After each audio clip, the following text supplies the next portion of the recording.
Nah, ketika Andi ini noleh melihat lagi ke arah jalanan, tiba-tiba ibu itu langsung menghadapkan wajahnya persis di dekat Andi.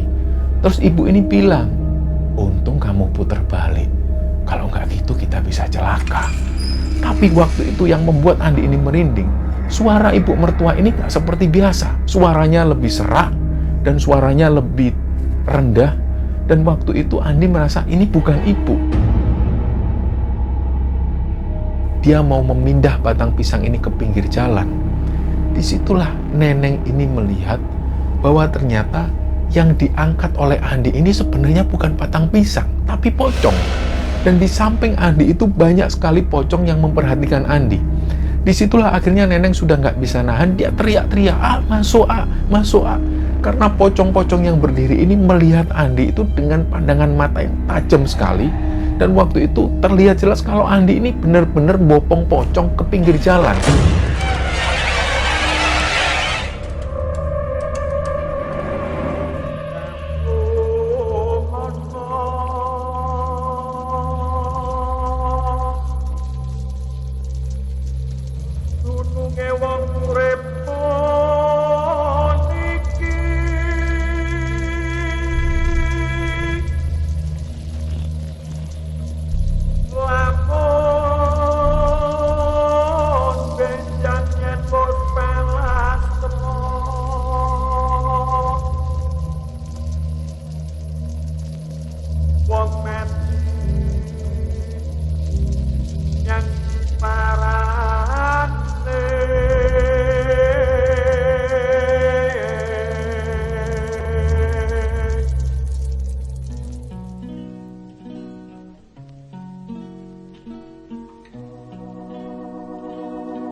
Bismillahirrahmanirrahim. Assalamualaikum warahmatullahi wabarakatuh. Sobat Kembara Sunyi dimanapun berada, pada kesempatan kali ini kami akan menceritakan sebuah kisah yang dibagikan oleh Sobat Kembara yang bernama Andi dan Neneng yang asalnya dari Subang. Sebelum kita masuk ke ceritanya, untuk teman-teman yang nonton tayangan ini dan belum subscribe, jangan lupa untuk subscribe lebih dulu agar channel Kembara Sunyi ini lebih berkembang lagi dan kami lebih bersemangat lagi dalam membuat konten-konten terbaru di Kembara Sunyi. Dan untuk teman-teman yang telah mendukung kami sejauh ini, kami mengucapkan terima kasih banyak. Semoga amal kebaikan teman-teman dibalas kebaikan berlipat oleh Allah Subhanahu wa Ta'ala.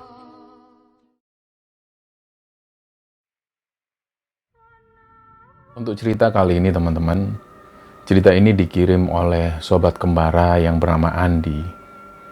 Jadi Andi ini sebenarnya lahir di Tuban, sampai dia kuliah, dia pun masih di Jawa Timur. Dan kemudian Andi ini kenal dengan seorang perempuan yang bernama Neneng. Neneng ini asalnya dari Subang. Dan semenjak menjalin hubungan ini, Andi dan Neneng ini sudah serius untuk melanjutkan hubungan mereka ke jenjang pernikahan. Nah, yang menarik dari hubungan mereka ini sudah membicarakan banyak hal tentang pernikahan, bagaimana ke depannya, mereka harus tinggal di mana. Dan kebetulan Neneng ini adalah anak terakhir. Dia punya 2 orang kakak perempuan yang kedua-duanya sudah menikah dan tinggal bersama keluarganya masing-masing. Jadi pada saat itu, Neneng ini tinggal bersama kedua orang tuanya di Subang. Dan pada saat mereka membicarakan tentang pernikahan itu, Andi dan Neneng sepakat bahwa mereka akan menggelar pesta pernikahan sangat sederhana sekali. Mereka hanya mengeluarkan dana sekitar 5 jutaan untuk pernikahan mereka. Selebihnya uang ini akan ditabung untuk DP rumah mereka. Nah, ternyata pada saat sebelum menikah, uang yang mereka kumpulkan ini sudah terkumpul dan uang ini sudah bisa untuk digunakan DP rumah. Jadi pas pada waktu itu, karena Neneng ini adalah anak terakhir, sebenarnya kedua orang tua Neneng ini menginginkan pesta ini digelar ya lumayan mewah. Tapi karena Neneng sudah menjelaskan bahwa dia dan Mas Andi ini pengen menggelar pestanya secara sederhana dan uangnya bisa dialokasikan untuk hal lain, terutama untuk urusan rumah. kedua orang tua Neneng pun menyetujui.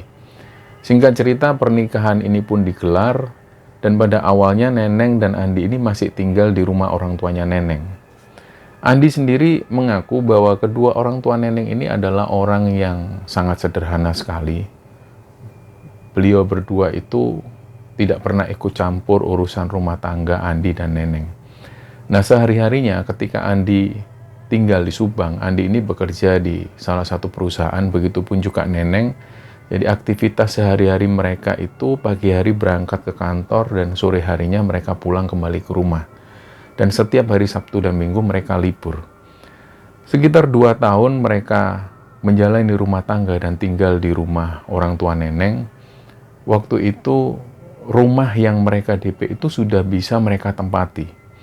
Dan akhirnya ditunjuklah tanggal yang mereka sepakati untuk mengangkut barang-barang menuju ke rumah baru itu. Nah, karena mereka semua ini sama-sama bekerja, Neneng sempat mengusulkan ke Andi, gimana kalau kita ambil cuti, Jadi kita ambil cuti 3 hari, kita ambil hari Senin, Selasa, dan Rabu. Hari Sabtu, kita pindahan rumah. Jadi setelah itu, kita bisa santai-santai dan menikmati rumah baru. Andi pun sepakat, akhirnya mereka ajukan cuti. Di tanggal yang bersamaan mereka cuti, dan pada waktu itu, hari Sabtu pagi, ketika mereka sudah bersiap-siap, mereka sudah sewa pickup. Ternyata 2 jam kemudian, pas waktu mereka lagi ribet-ribetnya, datanglah sebuah mobil truk. Nah, ternyata truk ini yang mendatangkan adalah sepupunya Neneng. Dan gak lama setelah itu, sepupu dan juga saudaranya Neneng ini datang. Jadi mereka bersama-sama membantu Neneng dan juga Andi ini pindahan ke rumah barunya. Nah, hal ini tentu di luar ekspektasi. Yang mereka bayangkan, pindahan rumah ini akan memakan waktu sekitar 2 harian. Tapi setelah mereka kedatangan sepupu dan juga saudara-saudaranya Neneng, hal itu bisa dikerjakan 1 harian. Jadi waktu itu hari Sabtu, sekitar jam 8 malam, semua barang-barang Andi dan juga Neneng ini sudah dipindahkan di rumah barunya. Dan pada waktu itu mereka pun akhirnya bisa santai, kedua orang tua Neneng pun menginap di rumah barunya Neneng dan Andi. Nah, keesokan harinya, di hari Minggu pagi itu masih banyak sekali keluarga dari Neneng, yaitu sepupu dan juga saudara-saudaranya. Mereka nongkrong di sana sampai sekitar siang hari. Nah, di siang hari inilah Neneng bilang ke Andi, nggak kepingin pergi, nggak kepingin luar kota, liburan kemana gitu. Nah, Andi pun berpikir bahwa dia masih punya libur 3 hari, Senin, Selasa, Rabu. Andi tanya ke Neneng, mau kemana emangnya, Neng? Ini kan bapak sudah lama sekali pengen ke Dieng. Gimana kalau kita berangkat? Ya sudah, nggak apa-apa, ayo kita naik mobil berangkatlah. Nah, yang ada di pikiran Neneng waktu itu mungkin berangkatnya keesokan harinya di hari Senin. Ternyata Andi ini berpikiran sudah berangkat hari ini aja, kita siap-siap daripada nanti kita nunggu keesokan harinya, malah mood kita berubah. Sekarang aja mumpung kita lagi mood. Akhirnya dalam waktu itu juga persiapan sekitar hampir 2 jam lebih. Setelah itu mereka pun berangkat. Jadi dari Subang itu sekitar jam 4 sore, mereka membawa perlengkapan yang seadanya, hanya cukup untuk sekitar 2 hari selama di Dieng. Mereka berangkat naik mobil, dan singkat cerita karena mereka ini menggunakan GPS itu mengarahkan mereka sampai di daerah Batang. Dan setelah itu mereka mulai naik menuju ke arah Dieng. Jadi mereka sepenuhnya mengikuti GPS. Nah, begitu mereka melewati daerah yang bernama Bawang, mungkin teman-teman juga sudah tahu ada daerah yang namanya Bawang. Ini nantinya mereka akan melewati hutan. Dan suasana pada waktu itu sudah malam hari. Jadi pas waktu ada di hutan ini, awalnya mereka itu masih berpikiran positif. Suasana ini gelap, sepi, tapi waktu itu masih ada rumah. Nah, sekitar setengah jam perjalanan, barulah mereka benar-benar memasuki hutan. Kanan kiri hutan, jalanan ini mulai curam. Waktu itu, bapak mertua ini tanya ke Andi, emang mobilnya kuat ya? Kuat, Pak, insya Allah, Pak. Ini Andi juga ancang-ancang terus kalau ada jalan tanjakan, Andi sudah bersiap dari sini. Oh ya sudah, bismillah ya. Setelah itu, gak terdengar lagi suara dari bapak dan ibu mertuanya Andi. Beliau berdua itu tidur. Nah, selama Andi dan juga keluarganya ini melewati hutan-hutan itu, si Neneng ini sudah terlihat sangat gugup sekali. Jadi terlihat kalau mulut Neneng itu komat kamit membacakan sesuatu. Andi tanya, kamu baca apa, Neng? Baca sholawat, A. Neneng takut. Kanan kiri ini benar-benar gelap. Nah, pada saat situasi yang seperti itu, tiba-tiba mobil Andi yang kecepatannya waktu itu hanya sekitar 50 km per jam. Andi dan Neneng itu merasa mobil mereka ini menginjak sesuatu, bahkan sampai ban yang di bagian kanan itu sampai sempat terangkat sedikit. Disitulah Neneng ini kaget, astagfirullahaladzim, A, nginjak apa, A? Andi pun sebenarnya juga kaget waktu itu, dan mereka sempat berhenti, coba A, lihat dulu A, siapa tahu kucing atau binatang-binatang apa. Andi pun turun. Andi ini nggak sempat memperhatikan kedua mertuanya. Andi turun, dicek lagi, ternyata mobil mereka ini baru menginjak batang pohon pisang. Nah, di samping-samping itu memang banyak sekali pepohonan, dan terutama banyak sekali terdapat pohon pisang. Nah, Andi bilang ke Neneng, cuma pohon pisang, Neng. Ya sudah, A, kamu pinggirin, A, pinggirin, supaya nggak kena pengendara lain. Ya sudah, tunggu sini ya. Si Neneng ini khawatir kalau ada sesuatu yang terjadi pada Andi, entah itu binatang buas, entah itu apa. Jadi Neneng memperhatikan terus, sesekali dari spion, sesekali dia menolehkan kepalanya. Jadi waktu itu Andi langsung ambillah batang pohon pisang ini, digendong dan langsung dibawa ke tepi jalan. Ternyata pas pada waktu Andi ini ngangkat pohon pisang ini, Neneng itu teriak-teriak, A, masuk mobil, A, masuk mobil, A, masuk mobil. Nah, Andi ini bingung, kenapa sih, Neng? Ayo, A, masuk mobil. Jadi batang pohon pisang itu langsung diletakkan di pinggir jalan. Andi pun jalan, dia jalan, nggak lari waktu itu, karena dia nggak panik sama sekali. Dia langsung masuk mobil, dan Andi ini sempat tanya ke Neneng, kenapa sih? Ayo, A, jalan, A, jalan, A. Tanpa tanya lebih lanjut, Andi langsung menyalakan mobilnya, dia jalan. Nah, waktu itu, kedua mertuanya ini masih tidur posisinya. Andi jalan sambil terus nanya, kenapa sih, Neng? Tapi wajah Neneng ini sudah pucat. Wajahnya pucat, gugup, terlihat sekali kalau Neneng ini baru ngelihat sesuatu. Aneh sekali, tapi dia nggak mau ngomong. Nah, dalam perjalanan yang masih sepi itu, tiba-tiba Andi ini tanya lagi ke Neneng. Neng, Neneng lihat apa sih? Tadi kok nyuruh A langsung masuk? Nggak, A, nanti aja ceritanya. Neneng takut. Ya sudah, nggak usah takut, sudah nggak usah dibahas. Mereka pun melanjutkan perjalanan, dan sekitar 15 menit kemudian, Andi ini merasa kalau ini jalanan mungkin dia salah jalan. Karena sepanjang perjalanan itu sepi, kanan kiri hutan. Yang ada di pikiran Andi, jangan-jangan ini GPS ini keliru, dia disasarkan oleh map. Karena sama sekali dia nggak menemukan adanya perkampungan atau rumah-rumah penduduk. Semua itu yang ditemui adalah hutan. Nah, sebelum Andi ini putar balik, dia melihat ada barisan orang-orang ini yang jalan. Nah, persis di tepi jalan, dan mereka itu jalan melawan arus. Dari situlah Andi ini sudah berniat mau tanya ke orang-orang ini. Nah, anehnya orang-orang yang jalan ini semuanya jalan menunduk, dan mereka itu jalan secara baris. Dia terus buka kaca jendela dan sempat tanya, Pak, kalau mau ke arah Dieng kemana ya, Pak? Nah, orang-orang ini tetap jalan. Mereka seolah nggak menggubris pertanyaan dari Andi. Nah, Andi sempat berpikir, mungkin aku kurang sopan, aku harus turun dulu. Nah, dia pun berhenti. Andi turun dari mobil, dia tanya lah. Orang-orang ini yang sebanyak sekitar 10 orang lebih itu jalan, dia menunduk semua dan mengabaikan Andi. Nah, sampai pada waktu itu Andi ini pun agak sebel juga. Jadi satu orang itu di stop oleh Andi. Nah, tangan Andi ini megang satu orang yang jalan itu, tapi orang ini langsung melemparkan tangan Andi, soalnya dia ini nggak mau dipegang. Nah, Andi langsung tanya, Pak, saya mau ke Dieng lewat mana ya, Pak? Orang-orang ini cuma nunjuk ke arah belakang, tapi mereka itu sama sekali nggak menjawab pertanyaan Andi. Barulah dari situ Andi merasa, ya sudahlah, orang-orang ini aneh semua. Dia masuk mobil, terus Andi ini sempat kepikiran, apa mungkin orang-orang ini melakukan ritual tertentu yang dia ketika ketemu orang nggak boleh ngobrol, atau gimana, dia bingung waktu itu. Nah, Andi pun akhirnya melajukan mobilnya lagi, dia terus naik. Tiba-tiba ada satu orang yang keluar dari barisan. Beliau itu badannya agak gemuk. Langsunglah beliau ini mengetuk kaca jendelanya Andi. Mas, kamu kok bisa sejauh ini? Mau kemana? Anu Pak, kami mau ke Dieng. Apa benar lewat sini? Jangan lewat sini, putar balik aja, putar balik. Ini keliru, jalan ini buntu. Oh gitu ya Pak? Ya sudah, terima kasih ya Pak. Setelah itu orang ini pun kembali ke barisan, mereka jalan lagi. Jadi karena Andi merasa bahwa dia salah jalan, akhirnya dia bilang ke istrinya, ayo kita putar balik, kata bapak itu kita salah jalan.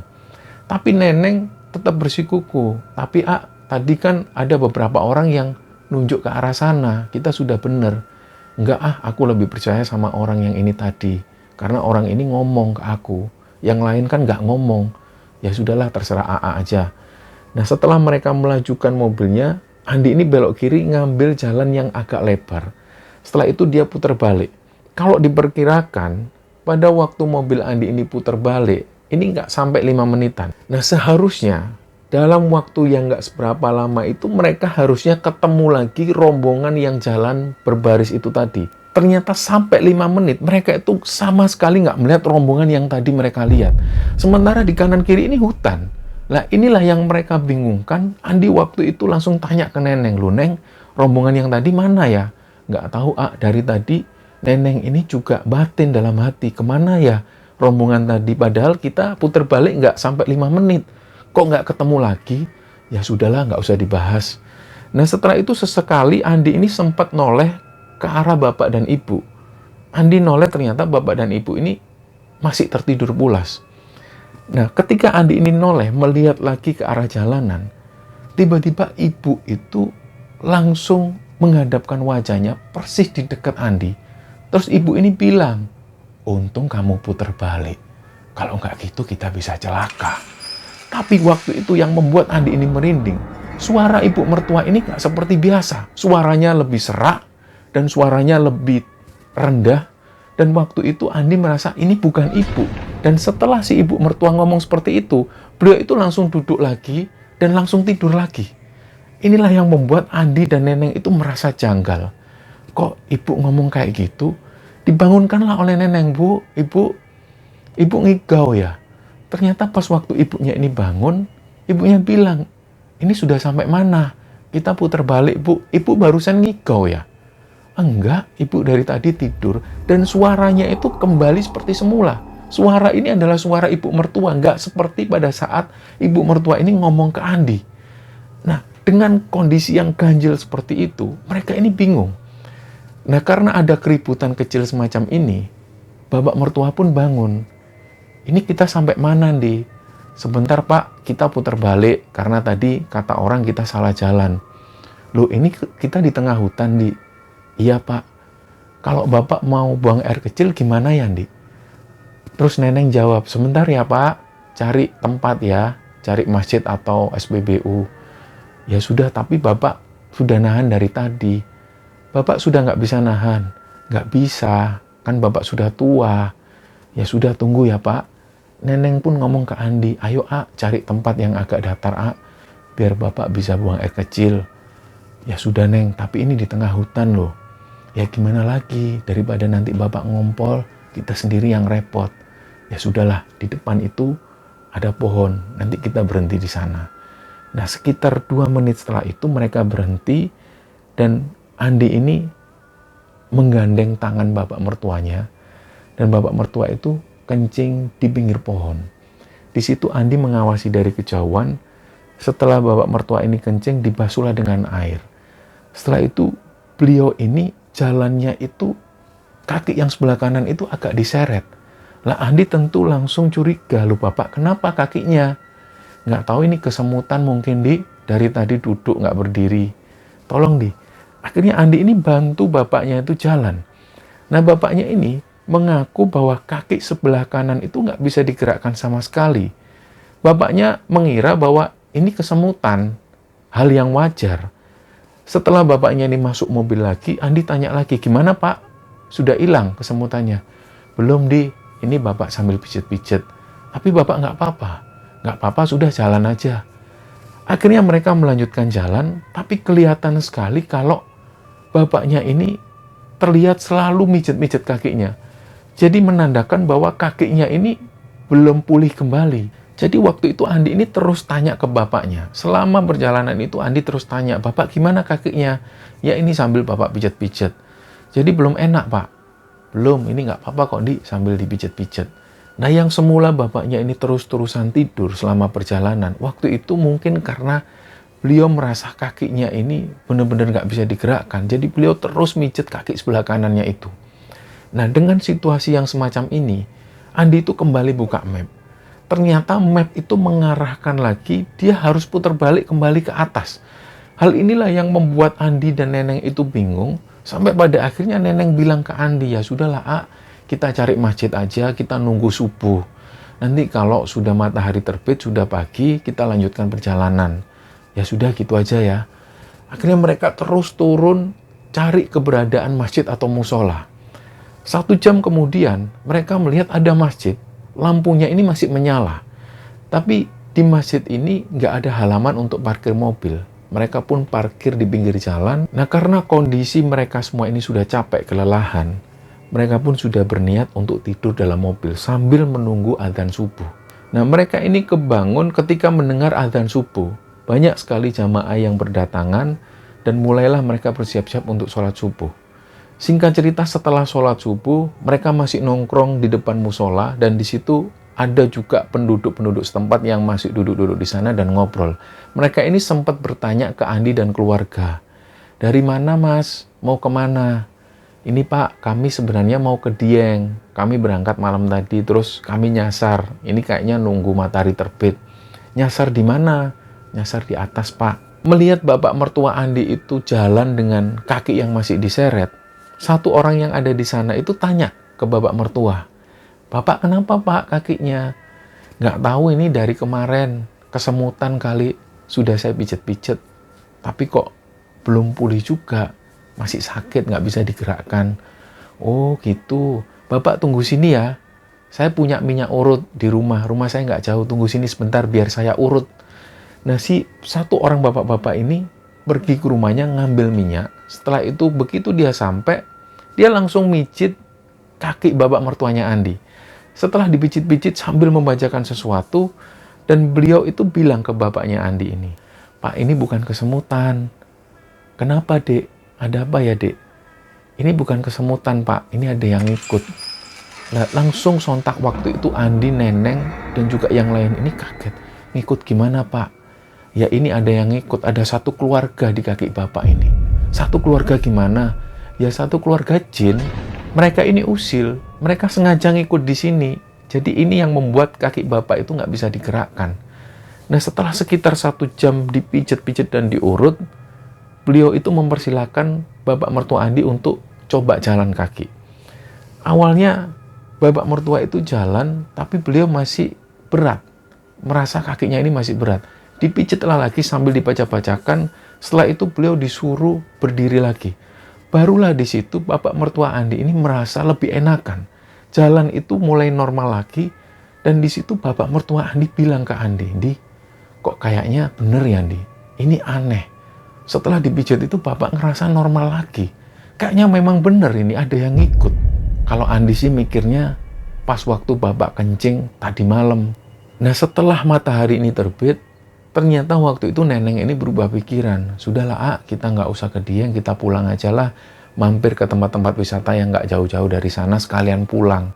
Pas Neneng ngomong seperti itu, ternyata bapaknya itu juga ngomong hal yang sama. "Ya sudah pulang aja lah. Ini bapak sudah capek juga, bapak nggak bisa jalan terlalu jauh, bapak sudah tua. Ya sudahlah kalau gitu kita pulang ya." Pulanglah mereka. Nah singkat cerita, begitu mereka sampai di Subang, mereka masih punya libur. Tiba-tiba pada waktu itu, di sore hari Neneng ini teriak dengan sendirinya. "Ah, ah, ah, ah." Andi waktu itu lagi ada di luar, dia lagi menggali tanah untuk ditanami tanaman. Mendengar hal itu, Andi langsung masuk rumah. Dia ngelihat ternyata Neneng ini wajahnya pucat dan dia ngelihat ke arah pintu. Andi tanya, "Kamu kenapa, Neng?" "Ah, aku barusan lihat ada orang." "Ada orang gimana?" "Pokoknya ada orang masuk ke sini." Jadi menurut pengakuan Neneng, Neneng ini melihat ada orang tinggi besar. Dan yang aneh, alisnya itu begitu tebal dan matanya itu hitam. Beliau itu tinggi besar dan mencoba masuk ke kamarnya Neneng. Neneng itu heran karena kondisi kamar atau posisi kamar ini pintunya terkunci. Jadi orang yang dilihat Neneng itu seolah menembus pintu. Inilah yang membuat Neneng akhirnya teriak-teriak. Nah, mengetahui hal itu Andi bilang, ya sudahlah, mungkin kamu kecapean. Sudah, kamu istirahat, tak temenin. Malam harinya sekitar jam 7 malam, Neneng kebangun. Dia bangunin Andi lagi, kita belum sholat loh. Oh ya, kita belum sholat. Mereka pun sholat, dan setelah sholat, mereka pergi beli makanan.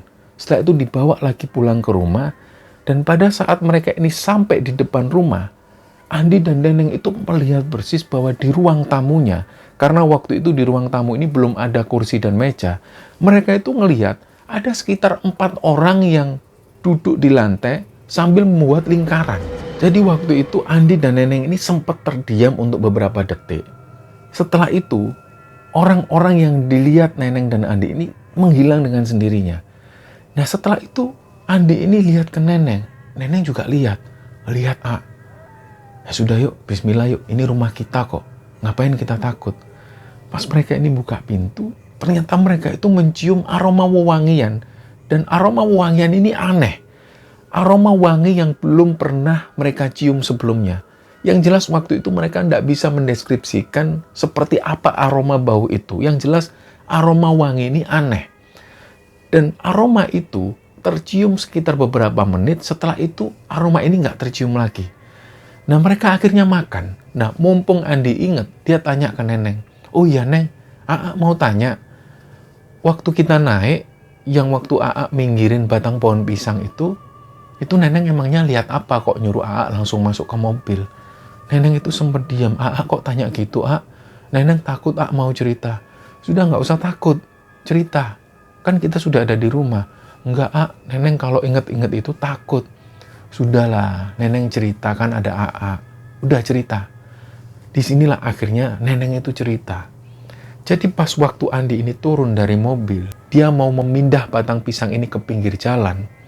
Disitulah Neneng ini melihat bahwa ternyata yang diangkat oleh Andi ini sebenarnya bukan batang pisang, tapi pocong. Dan di samping Andi itu banyak sekali pocong yang memperhatikan Andi. Disitulah akhirnya Neneng sudah nggak bisa nahan, dia teriak-teriak, masuk, masuk, Karena pocong-pocong yang berdiri ini melihat Andi itu dengan pandangan mata yang tajam sekali. Dan waktu itu terlihat jelas kalau Andi ini benar-benar bopong pocong ke pinggir jalan. Yang dirasakan Andi ini cuma bawa batang pohon pisang. Tapi yang ada dalam pandangan Neneng, Andi itu menggendong pocong. Disitulah Neneng ini teriak-teriak. Dan setelah mendapat cerita ini, Andi itu jadi terdiam. Masa iya sih, Neng? Bener, ngapain Neneng bohong? Beberapa hari kemudian, mereka mulai beraktivitas kembali. Mereka mulai berangkat kerja ke kantor dan sore harinya pulang ke rumah. Dan ketika sore hari pulang ke rumah, selalu ada hal-hal yang tidak masuk akal yang terjadi di rumah itu. Ada banyak sekali suara-suara yang terdengar di rumah itu. Merasa banyak sekali keganjilan-keganjilan di rumah tersebut. Kedua orang tua Neneng ini bilang ke Neneng dan Andi, kalian itu harus bikinlah acara syukuran. Paling tidak dalam acara syukuran itu kalian bersyukur sudah diberi tempat tinggal oleh Allah, dan kemudian dalam acara syukuran tersebut dibacakanlah ayat-ayat suci Al-Quran supaya hal-hal negatif yang ada di rumah tersebut ini bisa menghilang. Nah, setelah mendengar penjelasan dari kedua orang tua Neneng, akhirnya Andi dan Neneng pun membuat sebuah acara syukuran. Yang diundang waktu itu adalah saudara-saudara dekat, dan ada satu orang ustadz yang bertugas membacakan doa. Dan sampai hari ini mereka masih tinggal di sana dengan kondisi yang bahagia dan tanpa gangguan sedikit pun. Nah, cerita inilah teman-teman yang dibagikan oleh sobat kembara yang bernama Andi dan juga Neneng. Semoga kisah ini bisa menginspirasi kita semua dan lebih-lebih bisa kita ambil hikmah dan pelajaran di dalamnya. Mohon maaf kalau ada salah-salah kata. Wassalamualaikum warahmatullahi wabarakatuh.